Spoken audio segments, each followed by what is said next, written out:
Olá, você é sempre muito bem-vindo à audiência da UniTV, a Unisul TV com 15 anos, agora é UniTV Digital. Melhor imagem para quem já tinha a melhor programação e neste ano de 2021 incrementamos ainda mais.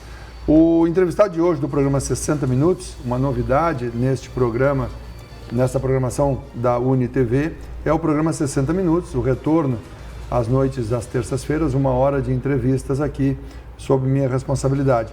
O nosso convidado de hoje é uma das pessoas que está fazendo enorme sucesso na programação renovada da nossa televisão digital de Tubarão e da região.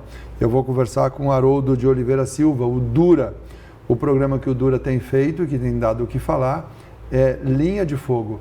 Dura foi vereador por 3 mandatos aqui no município de Tubarão, preencheu vaga na Câmara Municipal, foi líder do governo da época, quando ele foi vereador, o governo Stipe, vereador então por 3 mandatos. Foi diretor da Santur, a Santa Catarina Turismo, a Secretaria do Estado de Turismo. O Dura foi diretor nessa área, foi secretário de Desenvolvimento Regional da SDR, a extinta SDR. O Dura foi secretário de Estado, ocupando esta cadeira para Tubarão e região. Então, nos últimos tempos, apresentador aqui na UniTV. O Dura tem sido comunicador há muitos anos já na Rádio Bandeirantes. Hoje a Rádio Bandeirantes é uma FM da cidade, Jovem Pan, na Rádio Tubá, atualmente na Rádio Tubá e também no HC Notícias. Por esse talento, por essa conversa que ele coloca aí na mídia, nós convidamos o Dura, que discutiu bastante, mas veio fazer aqui um programa especialíssimo que é o Linha de Fogo. Cursou administração, economia, ciências contábeis, jornalismo e publicidade e propaganda. Não concluiu nenhum dos cursos por causa da atividade política, tinha que se locomover, perdia aula por causa da atividade. Acabou graduado em artes cênicas. Muito obrigado, Dura, pela sua vinda ao programa 60 Minutos de hoje. É um prazer muito grande estar aqui. Agora está no outro lado. Como é difícil, né, ser entrevistado, ainda mais por talento que é. O teu currículo também é muito mais extenso no meio e eu me espelho muito nele, porque a gente, para construir sempre algo novo, tem que buscar história, tem que buscar pesquisa, e em algum momento o senhor entrou nessa pesquisa, nessa história. Por incrível que pareça, eu não trocaria nada do meu currículo, e graças a Deus todas as atividades que eu fiz bem feito, assim como mandava, né, o estatuto, como mandava a lei orgânica, como mandava, enfim, a Constituição, principalmente do Estado. Pela mesma porta que entrei, foi a mesma porta que saí. Então eu fiz bem o meu papel. Mas eu não trocaria, eu trocaria tudo isso pelo momento que eu estou vivendo hoje. É um grande momento. Eu disse no domingo para minha família, na qual eu fiz aniversário, né, professor? Fiz aniversário domingo. Lhe parabenizei, cumprimentamos todos. Isso é verdade.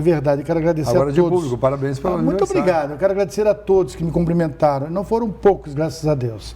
E aí eu disse assim, olha, para meus filhos, o maior presente que eu ganho é trazer o meu filho de volta de Florianópolis para cá, com o meu netinho, sabe? Fernando.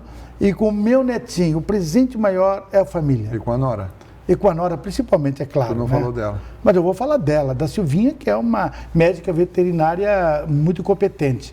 Então, traz essa bagagem, essa caixa de presentes e a gente fica feliz. Acima de tudo, sempre agradecendo a Deus. Por que eu agradeço a Deus? Você é um homem de missa, você é um homem... Não, eu sou um homem que rezo e que respeito. No momento que eu respeito as pessoas, no momento que eu respeito a todos, eu tenho certeza que o retorno é garantido. E o retorno garantido do respeito, para mim, é sensacional. E a vida me ensinou, eu estou me reinventando, eu estou gostando desse momento. Enfim, é um prazer muito grande estar aqui, ser entrevistado nessa linha de fogo ao contrário, né? Agora eu quero me espelhar um pouco para saber como é que vai ser essa linha de fogo aí. É um prazer, professor, estar aqui. Não, linha de fogo nada, se já estivesse aqui comigo outras vezes. Verdade. Temos muitos temas a tratar, mas um deles é esse. Na idade que tu estás, né, com toda a experiência acumulada, tu muda o foco da tua vida. E passa a ser comunicador. Hoje, a comunicação é a tua fortaleza, é a tua atividade? Perfeito, professor. Na verdade, eu sou um aposentado do INSS. E quando eu me aposentei, eu fiz uma pergunta para mim, né, para minha esposa. Eu fiz uma pergunta assim: e agora? Você vai jogar baralho, vai para a praia, vai para o clube? O que você vai fazer? Aí eu falei para ela assim: poxa, se eu estou saindo aposentado depois de 36 anos, eu tenho voz, tenho braço, tenho pernas e ainda penso, porque é tão difícil, ainda penso, ótimo, então vou botar tudo isso em prática. E comecei com as atividades aí, porque nós temos grandes e bons jornalistas na nossa cidade, mas os espaços estavam aparecendo e eu peguei esses espaços. Aí que entra a minha experiência teatral. Eu fui diretor de teatro por 30 anos. Né? Inclusive aqui na universidade, hoje Ânima da Unisul. Eu fui diretor de teatro muito tempo. E aí o que acontece? Essa experiência do teatro, aliado à experiência política administrativa que eu tive, aí juntou tudo. Eu falei assim: opa, o caminho é esse aqui, então vamos fazer isso aqui. E deu certo. Eu tenho certeza que deu certo, porque está dando legal, a gente é cumprimentado, a gente é reconhecido, porque nós também aceitamos críticas e muitos elogios. E que bom, essa idade de 67 anos, é bom que sirva de exemplo, dizer que o talento, ele não tem finidade, ele não se acaba na hora que você deseja, que você quer. Ele se acaba quando você deixa de dar importância para aquilo que você mais ama e sabe fazer. Eu descobri isso, que o talento que a gente tem, todos temos talentos, cada um explora da sua maneira, do seu jeito. Eu me identifiquei com talento. Opa, eu fiz teatro lá atrás. O que aquilo pode servir para mim agora, depois de 30 anos? É aqui que serve. Eu fui diretor de turismo.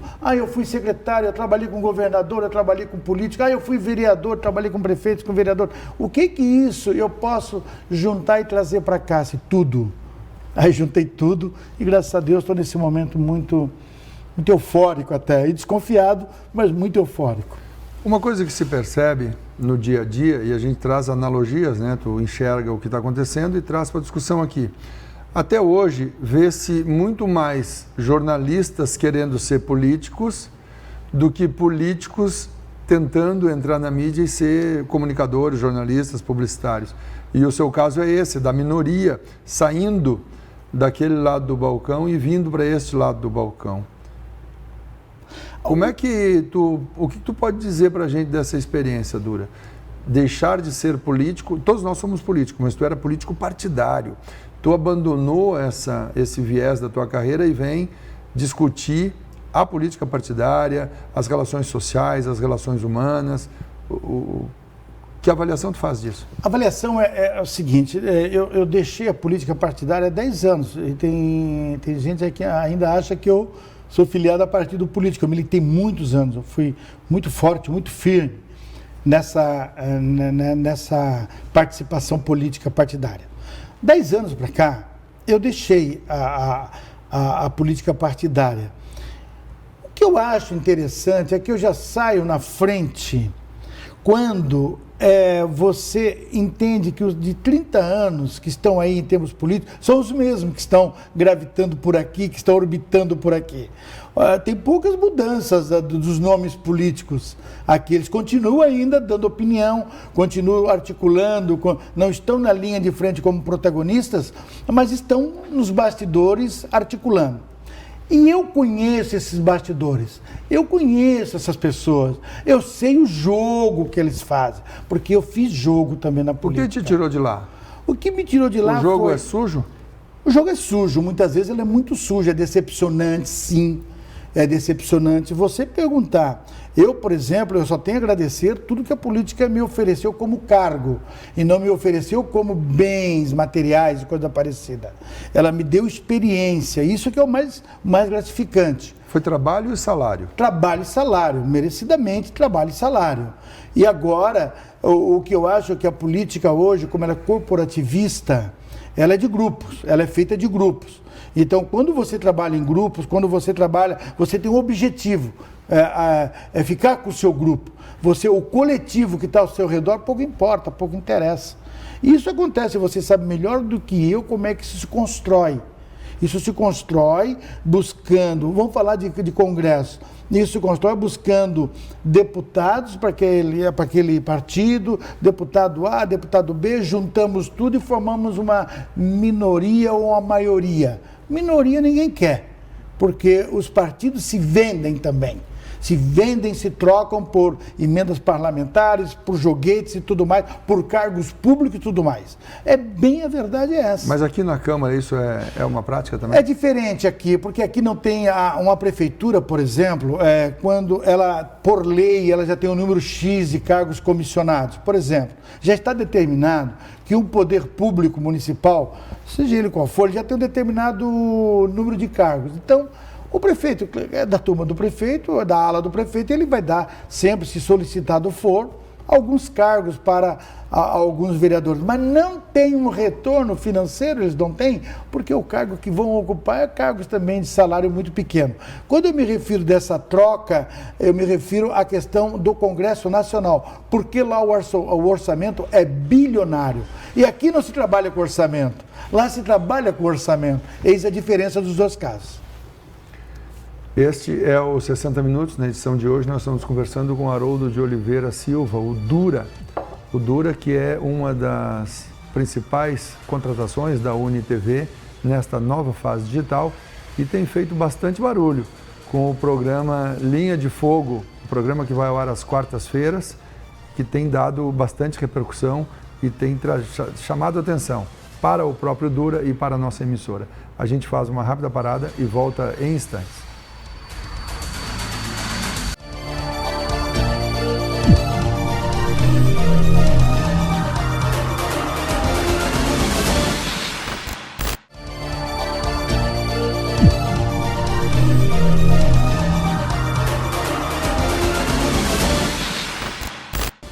Já estamos de volta com o programa 60 Minutos. Na edição de hoje, conversando com um político partidário que abandonou tudo e veio para este lado do microfone para ser comunicador. Já há bastante tempo, voz no microfone das rádios da cidade, na mídia social e agora na televisão.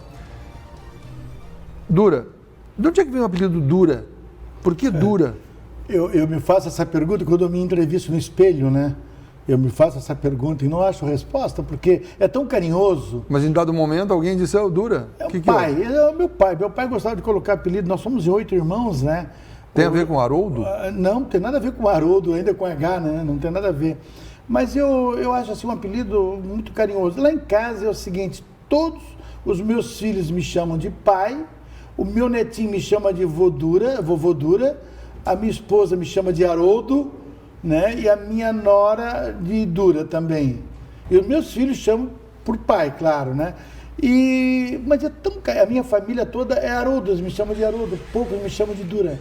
Tu nunca buscou a explicação? Por quê? Nunca busquei, porque eu acho tão carinhoso, acho tão legal que quando a gente gosta, é bom nem ir atrás para não descobrir alguma decepção. Então é melhor deixar assim. Eu adoro essa... No primeiro segmento desse programa, Dura, me permita, eu fiz um questionamento sobre vários jornalistas tentando entrar na política e serem políticos, vereadores eleitos, deputados. E tu fez o caminho inverso. O que te levou a fazer esse caminho inverso? Tu explicou como é. Mas não por que tu veio para este lado do microfone? Olha, há muito tempo, depois que eu perdi a eleição de 2000 e retornei à Câmara em 2009, eu busquei... Naquela época fazer eleição era muito difícil, muito doído, financeiramente era pesado, se fazia eleição pesada. Você tinha um BESC, aí chegar no gerente, faz um empréstimozinho, eles não tem empréstimo aqui, tem papagaio. Antigamente era papagaio que se falava, né? E assinava uma folhinha em branco e ficava pagando 5, 6 anos, era complicado a eleição naquelas épocas ali. E hoje também é um pouco diferente. Agora tem o seguinte, eu perdi aquela eleição, eu tive que buscar uma alternativa também. Eu trabalhava na Celesc e depois eu peguei o PDVI da Celesc, a primeira demissão voluntária na Celesc e comecei a trabalhar. Trabalhei na Rádio Santa Catarina, eu fui repórter de pista de esporte também, né, na Rádio Tubaco Paulo Garcia, inclusive, e foi acontecendo, mas nunca deixando de ser o político.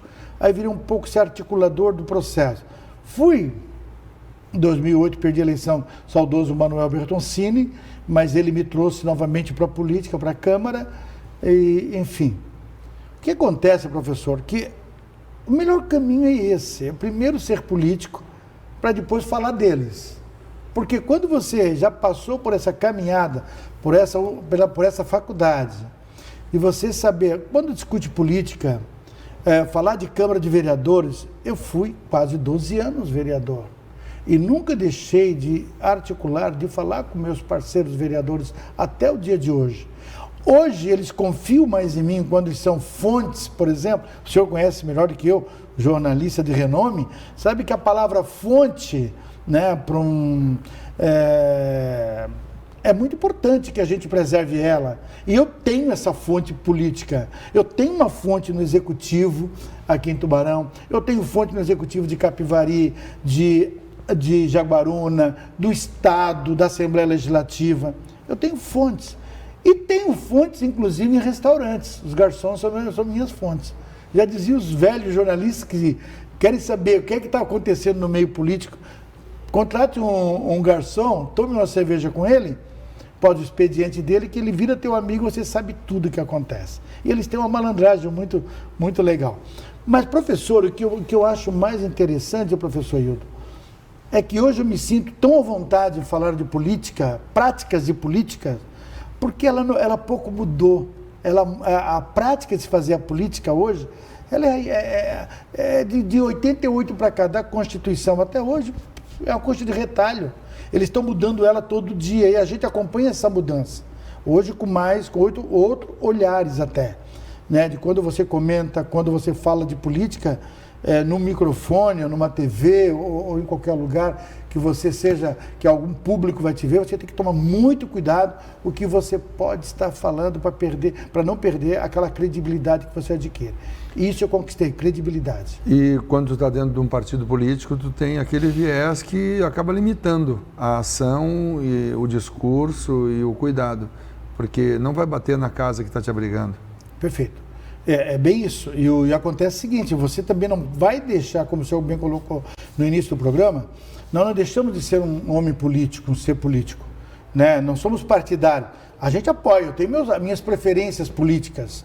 Eu tenho minhas preferências e luto pelas minhas preferências. Mas no momento em que as luzes se acendem, as câmeras são ligadas, o microfone ligado, ali é o jornalista, ali é o comunicador. Em aula, atuei até pouco tempo no jornalismo aqui, como docente no jornalismo, no curso de jornalismo, eu sempre digo o seguinte, ninguém escreve ou fala sobre o que não conhece. Conhecer a Câmara te dá essa facilidade? Claro que dá. Meu Deus, conhecer a Câmara, conhecer a política, conhecer a secretaria. Eu tinha acesso a deputados, né, inclusive aqui da região, deputados para conversar com jornalistas. Ele tem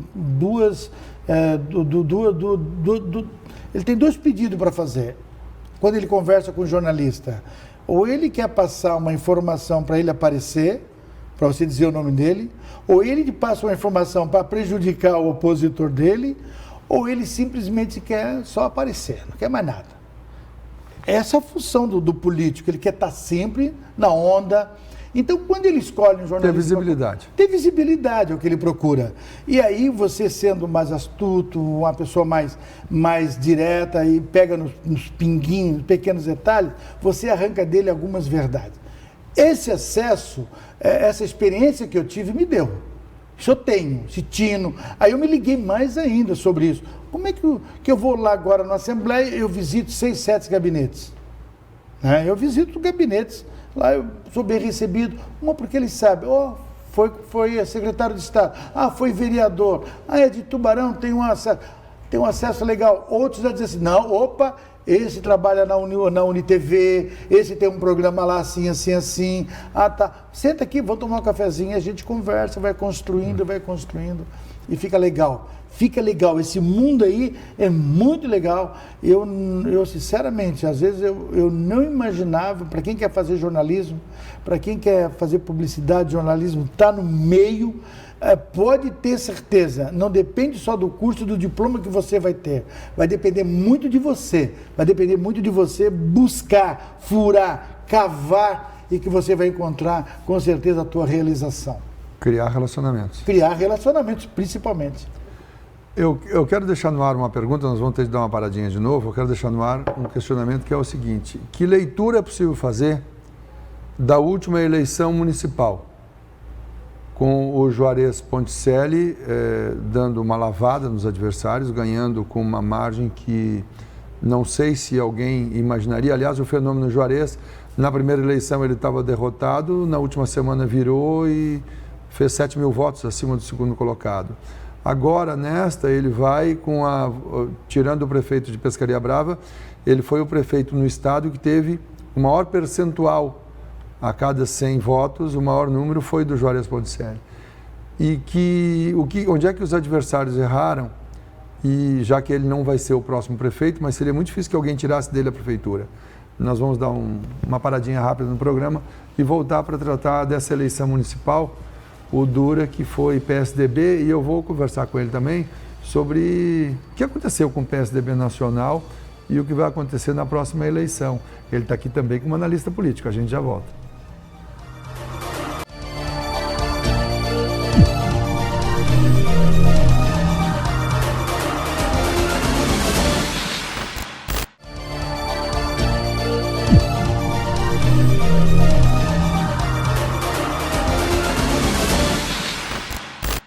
Já estamos de volta ao programa 60 Minutos. Nesta edição, entrevista o Dura.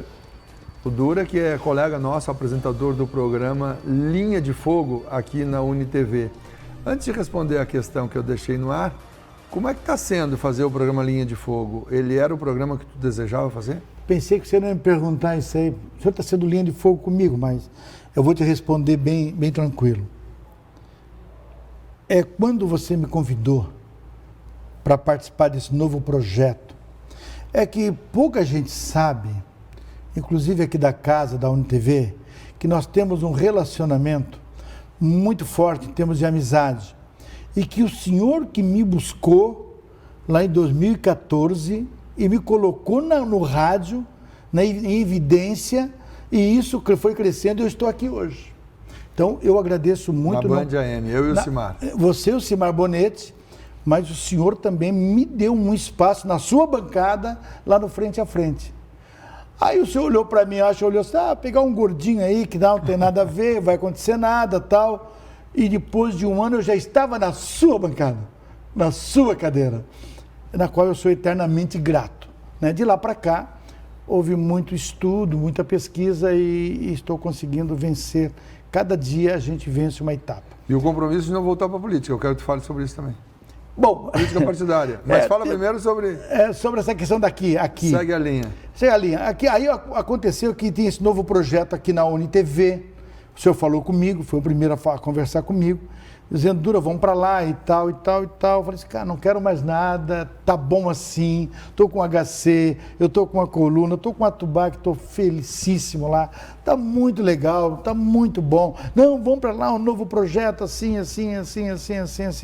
Aí teve uma situação que o Rodrigo Caporal, quero mandar um grande abraço, ao Gilberto também, que participaram de toda essa construção. E eu falei assim, olha, eu comecei a ceder no momento em que eu disse assim, vamos construir isso juntos. Nas reuniões a gente fazia, vamos construir, como é que pode ser diferente do HC, como é que pode ser diferente da Rádio Tubá, que eu faço programas de entrevistas também. E o Rodrigo com a inteligência, o Gilberto e o senhor ajudando muito ali, nós tentamos construir o que está aí hoje, que está em construção ainda esse programa.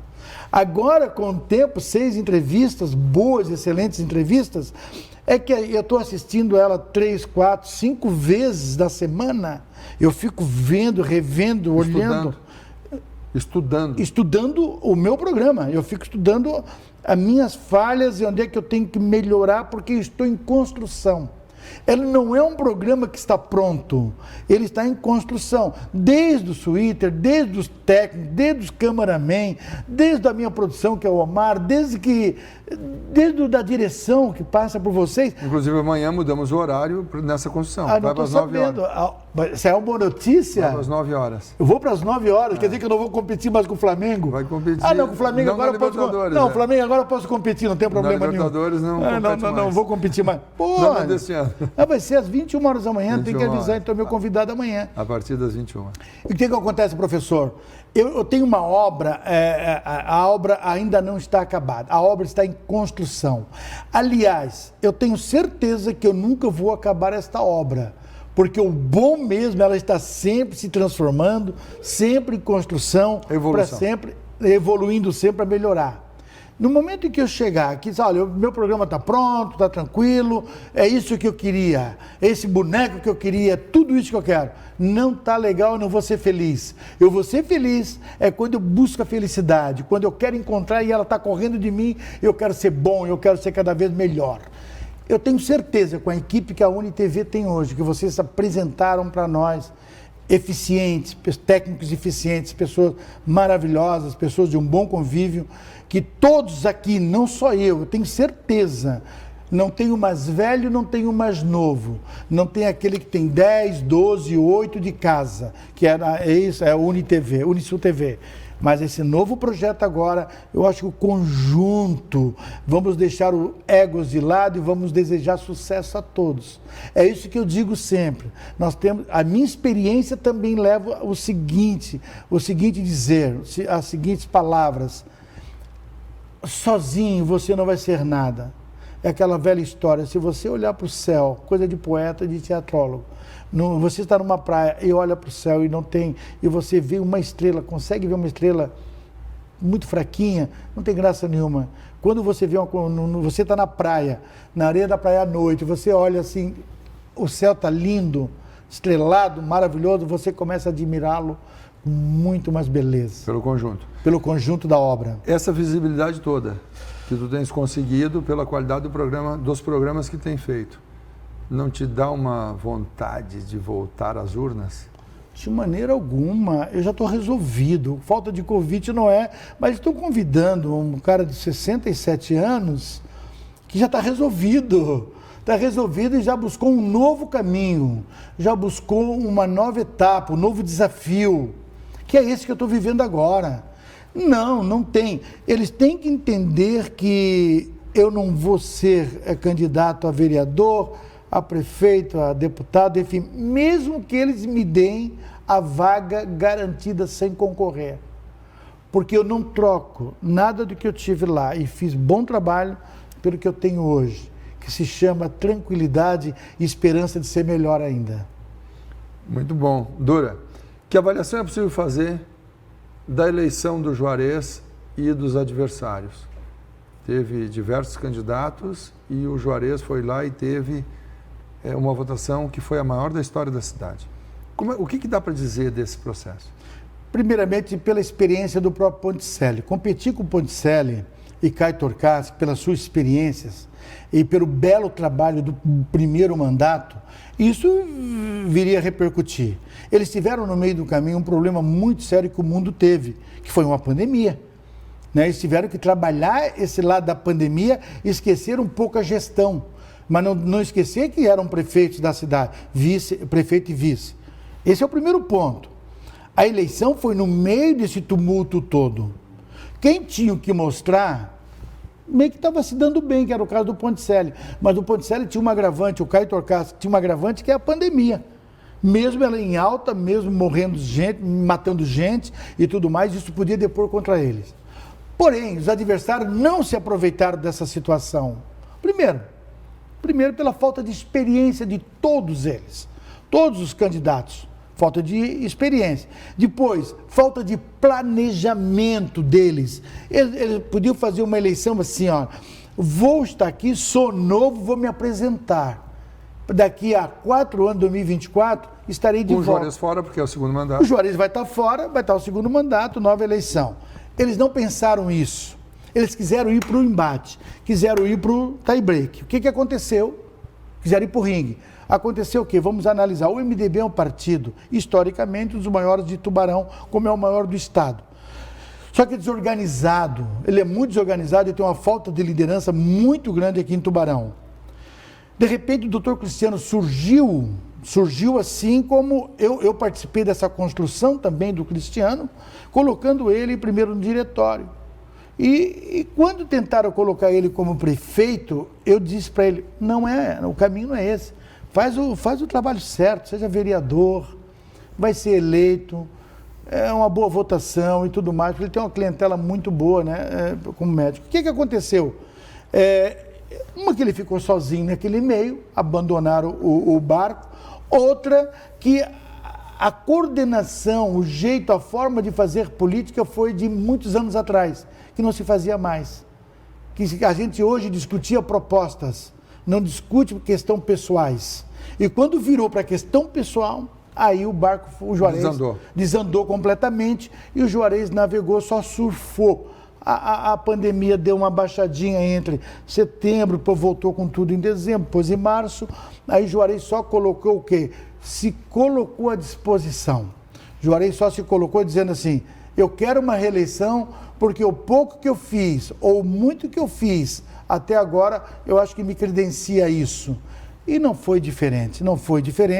E quem perdeu a eleição, eu não quero falar de Marcos Brunato, porque o Marcos Brunato do PSDB foi um garoto muito inteligente ao mesmo tempo. Mas ele foi muito agressivo também. Em algum momento ele caiu na mesma onda. Ele achava que o próprio Fontoura, o próprio Cristiano, eles achavam em algum momento que poderiam vender essa história da agressividade.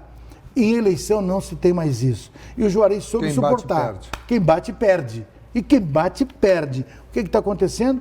O MDB novamente perdeu, o PSDB já vem numa situação muito devagar desde 2010. Desde o doutor Manuel. Desde o doutor Manuel, não consegue mais se restabelecer na cidade, mesmo com a mudança, com o Marcos sendo presidente. O PT, a gente sabe do resultado pós-Olávio, a gente sabe o resultado a nível nacional, o que deu, tem reflexo, e o PMDB, e ainda não conseguiu achar uma liderança. Cristiano, pós-eleição, o primeiro ato de Cristiano é sair do MDB. Aí a gente foi saber... E o segundo é sair da cidade. Isso, aí saiu da cidade, como mantém o consultório aqui, mas em determinado momento disse que não quer mais saber de política. Mas ele está, de vez em quando, ele é tocado pela mosca azul e quer voltar a qualquer momento. Mas foi isso que aconteceu. Juarez surfou na própria inexperiência dos candidatos que tiveram com ele em 2020. Nós vamos para um rápido intervalo e voltar para o último segmento do programa 60 Minutos de hoje. Eu vou falar sobre o PSDB, o que aconteceu nessa indicação para o pré-candidato às eleições presidenciais em 2022, quando o Brasil vai completar 200 anos. E que cenário é esse que vem aí com Lula, Bolsonaro, Sérgio Moro e João Dória, a terceira via, Ciro? Que eleição nós teremos? A gente já volta.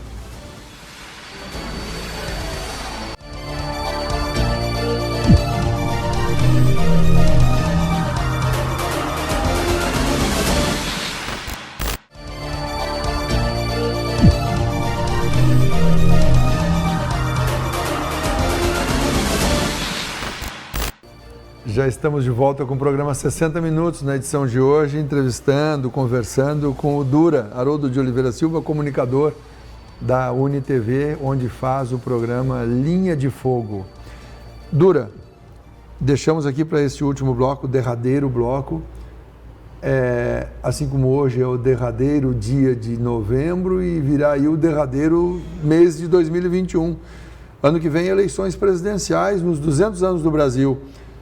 O PSDB dá uma demonstração fragorosa, flagrante, de desorientação, de falta de foco, de objetivo, de competência em administrar a sua base, os seus quadros, e sai rachado da eleição para definição do pré-candidato. Interessante isso, né? Ouvir isso e sendo verdadeira essa fala, o PSDB, que já foi presidente da República por 8 anos, que atuou em 85 na reabertura política muito fortemente, oriundo de uma parcela do MDB, do PMDB, que era um guarda-chuva, que abrigava todos, enfim. Aí o PSDB veio com a sua experiência, com a sua imponência, veio com tudo. Teve grandes momentos na história do Brasil. teve grande participação. E grandes nomes. Grandes nomes da sua Não história. dá para entender, mas a BR que passa aqui é Mário Covas, que era um dos ícones meu do Deus. PSDB. Imagina, então teve grandes nomes, grandes líderes. Só que não dá para entender mais ainda é por que o PSDB está caindo realmente, vai cair no ostracismo. O reflexo do município que nós falamos no bloco anterior é justamente esse. Por que o Tubarão não reage? Faz 10, 11 anos não está reagindo. Por que não reage no estado de Santa Catarina? Porque é justamente isso. Eles começam uma tal decadência e a falta de renovação de liderança que acontece que surgiu agora um flagroso desastre nas prévias do PSDB, que era para ser um grande lançamento da terceira via, que era para ser. Sérgio Moro tinha se lançado, né, pelo Podemos, tomou a dianteira do processo da divulgação. Porque até então nós partido inexperiente, pequeno, novo, que é o Podemos. Do Álvaro Dias. O que aconteceu, professor? Aconteceu que, enquanto nós ficamos falando o ano inteiro, o 2020 agora, ficamos falando em Lula, em esquerda, extrema direita, centro-esquerda e centro-direita. Ficamos falando dessas... Eles se alimentam, eles se adoram, eles se namoram, mas eles se brigam muito. O que eles diziam entre um e o outro? Vê se eu estou correto, senhora. Olha, o Bolsonaro, o extrema-direita, o centro... Fala de mim que eu respondo daqui. Outro dia eu falo de ti, tu responde daí. Nós vamos se alimentando para manter a mídia o foco. Quando surge Sérgio Moro, divide um pouco a mídia. Era o grande momento para surgir do PSDB o Dória, que já vinha ensaiando. Aí surgiu o Eduardo Leite, esse menino governador do Rio Grande do Sul, que dividiu, quando ele recebe 44,6% dos votos dos convencionais, na segunda tentativa das prévias, o PSDB ali está dizendo assim, estou dividido.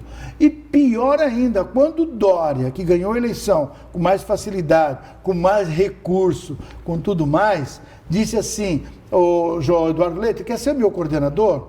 Aí o menino governador disse assim, não, eu quero primeiro agradecer meu namorado que está aqui, quero agradecer todo mundo, isso é legal, é a parte que foi aplaudido nesse exato momento, mas ele disse, eu não quero ser teu coordenador, porque eu já sei o que vai acontecer contigo, mas o que vai acontecer comigo, ele dizendo para o Dória, teatralizando um pouco essa fala, então vai acontecer o seguinte, tu vai ter que te juntar com alguém e comigo não é porque eu tenho 44% que não querem você na presidência. É a prova cabal de que o racha está exposto. Vai sobrar para quem? Depois do Alckmin para presidente com 4, 5% dos votos do Brasil... E o Alckmin indo agora... Agora o Dória deve ter 3%, quer dizer que mostra... Perdeu metade do que era muito pouco. Perdeu quase o que não tinha. Então o que acontece agora? Vai ser uma eleição interessante, muito interessante. Vai acontecer aqui o medo tanto da extrema-direita ou da extrema-esquerda, é que o Moro chegue até final de dezembro com 17%. O Ciro não cresce? Marina vai aparecer, Ciro não cresce também. E nenhum dos outros todos, 10 ou 15, que sempre surgem? Não vão acontecer. Tá, agora tem 3 nomes na parada. Mesmo com o Dória entrando, continuam 3 nomes. O Moro, o Bolsonaro e o Lula. E aí? E aí é o seguinte, aí quem que pode ser candidato ou não? De repente, as pesquisas nessa hora que tanto combateram vão valer. Porque todo mundo fala mal de pesquisa, mas na hora para definir uma candidatura ou outra, diz assim, vai depender da pesquisa, tá? Como é que está a pesquisa aqui para a gente fazer... Mas o Moro chega em 17 agora em dezembro? Não. É uma situação que a tendência é crescer. E a tendência do Bolsonaro hoje, tanto do lulismo, do bolsonarismo, é se manter. Ou cair, eles não conseguem crescer. Por quê? Veja bem, é bom fazer uma análise. Eu vou fazer uma análise bolsonarista aqui. Na última eleição de 2018, todo mundo fala em onda, a onda foi nos estados, não foi... O bolsonarismo só fez 3 governadores. Não teve onda no Brasil inteiro. É uma impressão que se tem, que os 27 governadores foram bolsonaristas, que aderiram à onda. Não é verdade isso. E um era o nosso. Né? Que não está mais também. Que já negou Cristo no primeiro momento. Então, o que acontece? O Bolsonaro levou 57 milhões de votos. O Haddad, que chamasse de poste do Lula, poste, levou 47 milhões, paradinho, quietinho, o poste. Agora, a tendência que antes eles não eram julgados. Lula passou por todos os problemas que está lá a discussão STF, está lá a discussão lá no STJ. Ele não foi absolvido. O que foi declarado é que o lugar que ele foi julgado é que não era conveniente. Que não era, mas não foi absolvido. Não pensa que ele se liberou. Mas o que acontece? Automaticamente, o governo, a reeleição, você é julgado. Isso serve para deputado, serve para vereador, para prefeito, para reeleição, enfim. Para presidente. Para presidente da República. Você está sendo julgado agora. Antes você era o novo, antes você era novidade. Agora você está sendo julgado. E quem é o juiz? É o povo, é as urnas. E isso está pegando. Eles estão perdendo automaticamente, quem governa, quem detém a gestão, perde 20% da sua herança eleitoral. Ele perde automaticamente isso, certo?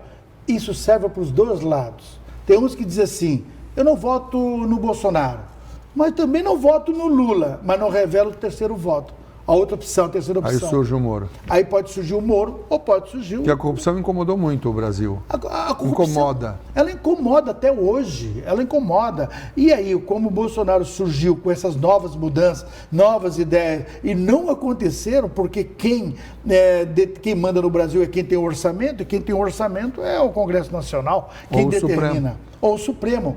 Isso atrapalhou as ideias, isso atrapalhou, claro, 100% atrapalhou o planejamento de governo do Bolsonaro, enfim. E ele está sofrendo, já vamos para o último ano agora, e ele está sofrendo essas consequências. Teve que fazer o quê? Olha, sozinho não dá para me chegar. Ele sabia que não chegava. Vou me juntar com o Centrão.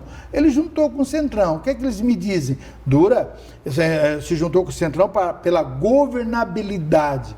Eu falei, tudo bem, eu sei que é governabilidade, mas esse mesmo Centrão que hoje está junto, poderá ser o mesmo que poderá atrair o ano que vem. Esse Centrão salvou o Sarney? Salvou o Sarney. Salvou o Fernando Henrique, salvou o Lula e derrubou a Dilma. Perfeitamente. E essa orquestração, ela veio do próprio partido, petista, enfim. Se você conta, tem uma história que dizem que o Lula não queria a Dilma para a reeleição, era ele. Era ele que era o candidato à reeleição. Ele perdeu e depois não ajudou muito para ela ficar. Ele não ajudou. Então, eu acredito assim, professor, que a eleição do ano que vem é uma eleição mas me disseram outro dia, ninguém está ligando para a eleição, né? Estão ligando sim, estão ligando. Bolsonaro tem uma saída como teve o Fernando Henrique Cardoso, quando surgiu o Plano Real que era o governador, aquele cabeludo que era o vice... O Itamar Franco? Itamar Franco. Quando o Itamar Franco foi o pai do Real, quando o Real, o projeto Real... Que assumiu no lugar do Collor, porque o Collor foi caçado. Assumiu no lugar do Collor e no final foi lá. Aí eles lançaram a novidade do Plano Real. Ali deu certo. O que aconteceu o Lula em algum determinado momento? Quando começou o mensalão, ele começou a abrir o mercado, depois a gente paga, vamos comprando, vamos deixando para o pessoal comprar, depois a gente paga. Veio a marolinha de 2009 econômica, não tem problema, a gente vai pagar, vamos nos endividar cada vez mais. O que é que terminou o governo? Com 12 milhões de desempregados. 2014, o país quebrar. A fatura está chegando agora. E a Dilma quase perdeu para o Aécio por pouquíssimo voto. Pouquíssimo. A fatura está chegando agora. O Bolsonaro, na minha opinião, ele errou muito na questão pandemia. Eu acho que instruiu muito mal. Os reflexos são muito grandes. Teve fiéis escudeiros, montou uma rede muito forte, interessante, às vezes inteligente, não descarte essa possibilidade de fazer a sua militância estar sempre ativa, sempre forte. E o PT também não está mostrando tanta eficiência na oposição. Bolsonaro está se perdendo por si próprio, por uma série de questões econômicas. O ministro, e por muita fala boba. Por muita fala, e o próprio bolsonarista, ele concorda com essa ideia. Ele falou demais e está pagando um preço. Só tem uma saída, é melhorar a economia do país, que aí, com certeza, eu acho que ele será aplaudido no final. Tá certo. Dura, muito obrigado pela tua vinda ao programa 60 Minutos de hoje. Quando é que eu vou entrevistar o senhor no Linha de Fogo?